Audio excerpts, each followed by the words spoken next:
All right, well, Community Focus here on Nelson County's Community Focus here on Channel 6 TV. Glad you could be with us today. I'm Kenny Fogle, your host, and we're going to be joined today. Ed, I'll let you introduce yourself a little bit and tell us a little bit about what you're doing here today.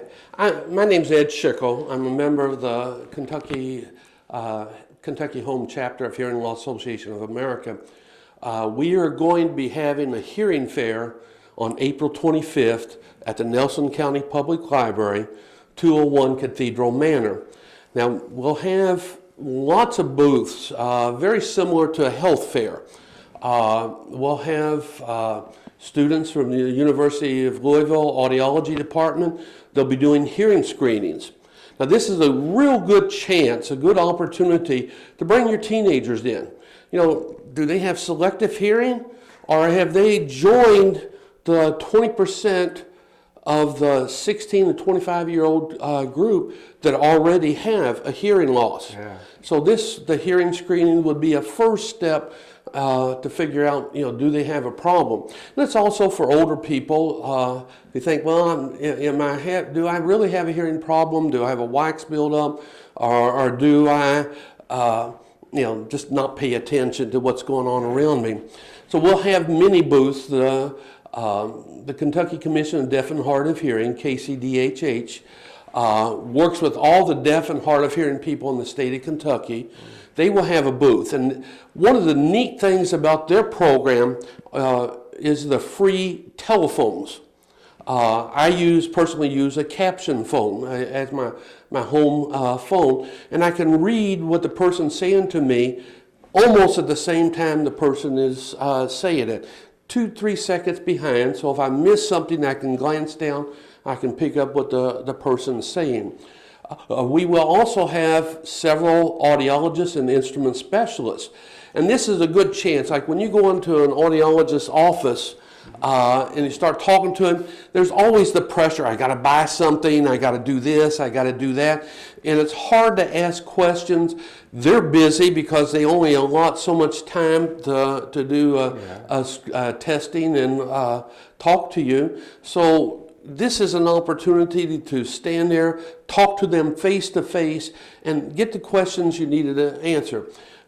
We should have 2 audiologists and 2 instrument specialists present there. We've also invited some cochlear implant people, but we haven't gotten a feedback on them as of yet. We'll talk about assistive listening devices. These are devices other than hearing aids that can help you talk. This is one of my assistive listening devices. It allows me to hear my cell phone with both ears. So I don't even have to take it out of my pocket. I just press the button if it rings, and I can respond, but I hear with both ears, which gives me a better chance of understanding. Other hearing assistive technology, we call it HAT, are like flashers, doorbell ringers, so forth, that can alert us to what's going on around us. In my house, I have a whole house system. So my doorbell, my telephone, my smoke alarm, loud noise, and my alarm clock are all on one system. And if I'm sleeping and the smoke alarm goes off, it actually shakes the bed. Feels like going over the rumble bumps of the expressway. Only meant to put in a quarter. Yeah.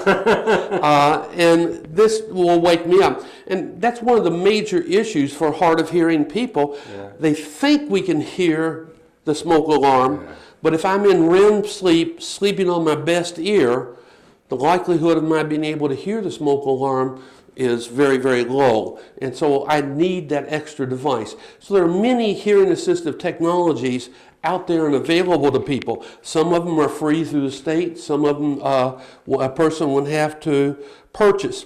The SHARP program, S-H-A-R-P, is another program is going to be there where a person can obtain either free or low-cost hearing aids. When I say free or low cost, no more than $250 for a set of hearing aids. So that's wonderful, considering that most hearing aids cost about $3,000, $2,000 to $3,000. So the SHARP program can be a benefit for a lot of people, and they'll be talking about their program.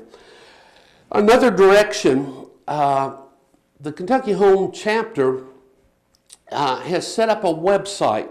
The website is www.kyhome.org. And this website is a major resource, not only for Kentucky, but internationally. We typically have 30 or 40 people from Europe going over our website each month. The website actually has 32 films on hearing loss issues. We have 5 films, 5 videos on selecting a cell phone put out by the Cell Phone Manufacturers Association for a hard of hearing person selecting a telephone. We also have each month, on the first of the month, we add something new to the website. We'll have a new research project, a new My Story project. This is where a person actually writes out their hearing loss story, but their experiences with hearing loss. So we'll have them on our website as well. With hearing loss, we've introduced something new to the website, and this is an answer desk, a question desk, a help desk, and this would be a number that you can call and ask for specific help. Now, the people that would be responding are volunteers. They're volunteers with hearing loss, but they're also volunteers who've had some training in helping other people to deal with their hearing loss. So all this is available on our website, www.hearinglosskYhome.org. Or if you need more information, it's on our website, or you can call 502-233-5774. 502-233-5774. I really appreciate you having me here today. Well, the thing about hearing loss is something that probably creeps up on people to some degree. Most people know when their eyesight's fading, or they understand when their leg's not working right. But I say hearing loss probably creeps up on you. Like you said, there's many other things. You say, well, am I not paying attention, or have I tuned somebody out? But hearing loss, I'd say a lot more people suffer from it than we really know about. And that's for sure. Many people sitting right here listening today probably don't even realize they're suffering from hearing loss. Yeah, the reality is, from the time the person first experiences hearing loss to the time they buy hearing aids, is as much as 15 years. Oh my God. And when we look at hearing loss, the U.S. Census Bureau has been using 10% of any population since the 1940s. Yeah. The National Institute of Health came out with a 17% figure about 5 years ago. They also said that the 16 to 25-year-old group, that rate is about 20%. Well, they're wearing more of these hearing devices now. Pardon? Music, there are more people wearing headphones and things like that. I'm sure that's not helping any. Yeah, that's the major cause of the teenage group are the headphones. Because what happens, if they don't hear it at one frequency, they ramp up all the frequencies, and then they damage the frequencies that they would normally hear. But this would be a good place at this fair to find out. Yes, it's an excellent place to start. We do have meetings on the 4th Monday of each month. We have a picnic, one meeting in June or July, and then we have a holiday party. But other than that, we have a meeting on some aspect of hearing loss every month on the 4th Monday at the Nelson County Library at 6:30 p.m. So there's so many things related to hearing loss that we really don't even dream of. Yeah. Well, right before we come on the air, you tell me a story about it. Tell me the story about the dog. Okay, the neat thing, I'm talking about hearing dogs.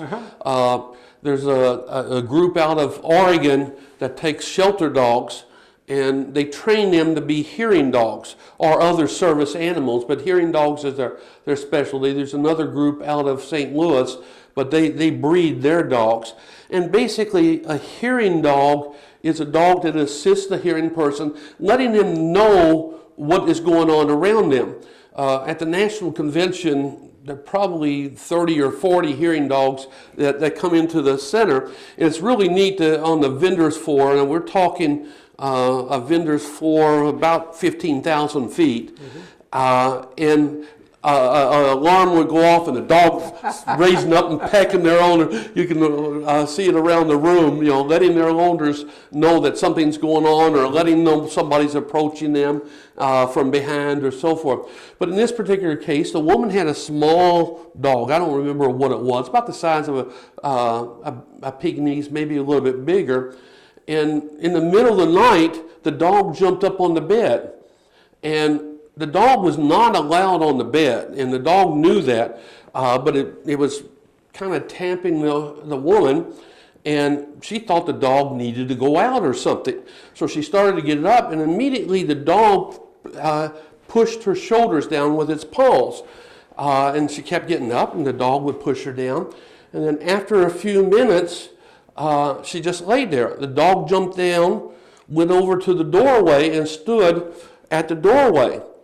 She started to get up, and the dog came back and kind of let her know he wanted her to stay on the bed, went back to the doorway.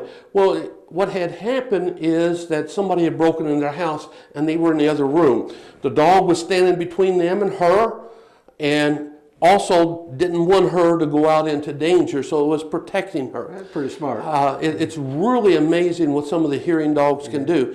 And depending on the organization that is training the dogs, they may be free to several $100s, but it's a neat Well, you're doing process. some wonderful things. And like I said, this is a good place, this hearing fair. So husbands or wives, either one out there, if you think your husband, your spouse is tuning you out, maybe they're not, and you want to prove it, bring them to this hearing fair, and then that might be the place where you can say, "Hey, you've been your hearing's not as good as it used to be." And I say your spouse probably notices it before you do. Yeah. So bring them to the hearing fair on the 25th, and up at the Nelson County Library, and you have your proof. Okay. Well, Ed Schickel, we appreciate you being here with us today. And Well, thank you for your time. I really thank you appreciate for doing it. what you're doing, because like I said, there's a lot of people out there who need your help. They just don't know it yet. That's for sure. And for some that do know it, maybe it's time to find out. Again, 6:30 on Monday, April 25th at the Nelson County Library. It's 201 Cathedral Manor here in Bardstown. Stop up there for the hearing fair and talk to Ed and several others and find out if you can be helped, or maybe you are tuning them out. We'll just find that out too. All right, well, Ed, Okay. thank you for being here. Appreciate it. Thank you very much. All right, well, stick be good to around. yourself. A lot more to come here on Community Focus. We'll be right back right after this.